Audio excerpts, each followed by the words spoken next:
Good morning student. आज हम सब पढ़ेंगे क्लास 12th हिंदी का पार्ट 2 पद्य से पार्ट 2 पतंग। इसके कवि हैं आलोक धनवा। तो पाठ को पढ़ने से पहले हम आलोक धनवा के बारे में जानते हैं। आलोक धनवा का जन्म सन 1948 में मुंगेर यानी बिहार में हुआ था। इनकी रचनाएं हैं पहली कविता जनता का आदमी 1972 में प्रकाशित। उसके बाद भागी हुई लड़कियां, ब्रूनो की बेटियां से प्रसिद्ध दुनिया रोज बनती हैं। और इन्हें सम्मान मिला था राहुल सम्मान, बिहार राष्ट्रभाषा परिषद का साहित्य सम्मान, बनारसी प्रसाद भोजपुरी सम्मान, पहल सम्मान। अब इनकी भाषा शैली है तो इनकी काव्य संग्रह के अलावा पिछले 2 दशक से देश के विभिन्न हिस्सों में सांस्कृतिक सामाजिक जितने भी सामाजिक कार्य होते थे उन सब के बारे में इन्होंने अपनी रचनाओं में लिखा है। और इनकी ये एक गंभीर काव्य प्रेमी जाने जाते हैं।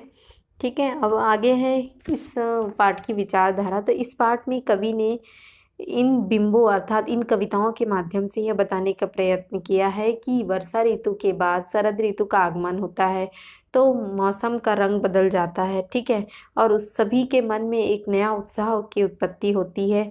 पतंग बच्चों की उमंगों का रंग बिरंगा सपना है। आसमान में उड़ती हुई पतंग ऊंचाइयों की वे हदें हैं जिन्हें बाल मन छूने का चाहता है और उसके पार जाना चाहता है। अर्थात पतंग के माध्यम से कवि ने यहाँ पे बताने का प्रयत्न किया कि किस प्रकार जीवन में दुख के बाद सुख की उत्पत्ति होती है। पढ़ते हैं। सबसे तेज बौछारे गई, भादो गया सवेरा हुआ, खरगोश की आंखों जैसा लाल सवेरा, शरद आया फूलों को पार करते हुए, अपनी नई चमकीली साइकिल तेज चलाते हुए। अब यहाँ पे कवि बता रहे हैं कि बारिश यानी तेज बौछारों के बाद भादो चला गया है, भादो मास चला गया है, अब सवेरा हो गया है। खरगोश की आंखें जिस प्रकार लाल होती है उसी प्रकार सवेरा शरद लेकर आया यानी शीत ऋतु लेकर आया है, जो कि पुलों को पार करते हुए अपनी नई चमकीली साइकिल तेज चलाते हुए। अर्थात देखिए ठंडी शीत ऋतु में क्या होता है, सूर्य का प्रकाश एकदम बहुत अच्छा लगता है। ठीक है, तो एक चमकीली सी हल्की सी धूप के समान यहाँ पे साइकिल तेज चलाते हुए आए हैं। घंटी बजाते हुए जोर जोर से चमकीले इशारों से बुलाते हुए, पतंग उड़ाने वाले बच्चों के झुंड को चमकीले इशारों से बुलाते हुए। अब यहाँ पे बच्चों को पतंग के माध्यम से बताया गया है कि घंटी बजाते हुए पतंग के लिए इशारा करते हुए बच्चों को एकत्रित किया जा रहा है। आकाश को इतना मुलायम बनाते हुए पतंग ऊपर उठ सके। अर्थात यहाँ पे बताया गया कि वातावरण इतना अच्छा हो गया, इतना निर्मल हो गया, इतना साफ हो गया कि पतंग को आसानी से उड़ाया जा सकता है। दुनिया की सबसे हल्की और रंगीन चीज़ उड़ सके, दुनिया की सबसे पतला कागज़ उड़ सके, बाँस की सबसे पतली कमानी उड़ सके, कि शुरू हो सके सीटियों, किलकारियों और तितलियों की इतनी नाजुक दुनिया। अब यहाँ पे कवि बता रहे हैं कि संसार की सबसे हल्की और रंगीन चीज़ उड़ सके ऐसा वातावरण हो गया है। सबसे पतला कागज़ उड़ सके, बाँस की पतली कमानी उड़ सके और इन सबसे सीटियों और किलकारियों। अर्थात बच्चे जब पतंग उड़ाते हैं तो कितने शोरगुल के साथ झुंड में निकलते हैं। किसी की जब पतंग कट जाती है तो उसे उठाने के लिए सारे के सारे बच्चे दौड़ने लग जाते हैं।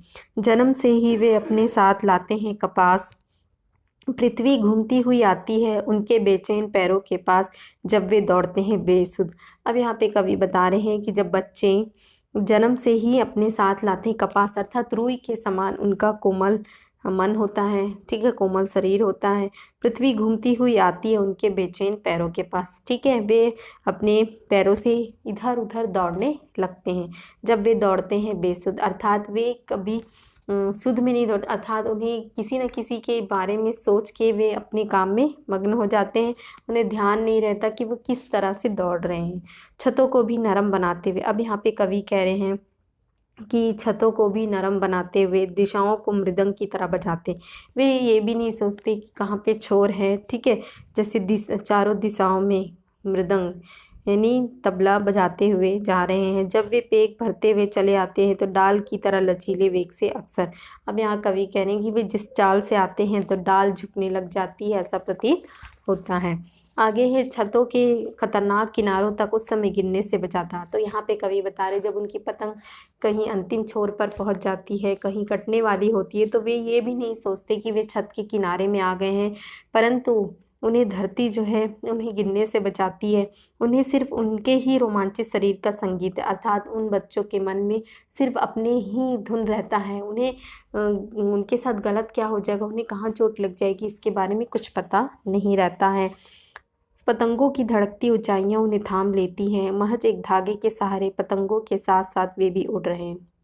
अब यहाँ पे कवि कह रहे हैं कि वे पतंगों के साथ उड़ते हुए उनकी ऊंचाइयों को थाम लेना चाहते हैं, सिर्फ एक धागे के सहारे, अर्थात उन पतंगों के सहारे वे भी उड़ रहे हैं।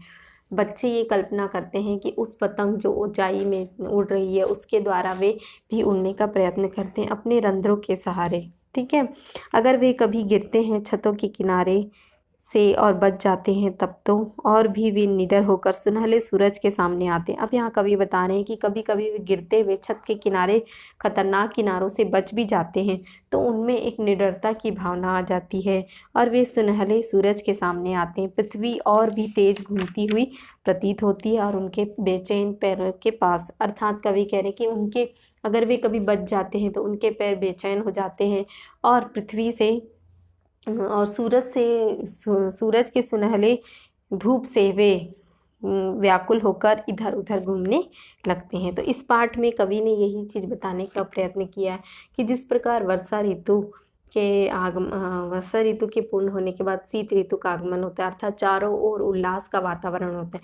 उस समय बच्चों के मन, बच्चों का शरीर, बच्चों का मन कपास के समान बताया गया है, वह एकदम शांत होता है। शांत कहने का मतलब सिर्फ शांत नहीं है, अर्थात उनके मन में किसी भी प्रकार की अशांति नहीं रहती है। ठीक है, उनका मन चंचल रहता है, वे किसी भी प्रकार के भेदभाव को नहीं मानते, सिर्फ अपने जिस प्रकार पतंग को उड़ाने में मग्न रहते हैं, अर्थात पतंग के द्वारा वे आकाश की ऊंचाइयों को छूने का प्रयत्न करते हैं। उसी प्रकार यहाँ पे कवि ने हमें यह बात बताने का प्रयत्न किया, जीवन में भी हमें उसी प्रकार ऊंचाइयों को छूने का प्रयत्न करना चाहिए। इस प्रकार हमारा चैप्टर कंप्लीट होता है। Thank you.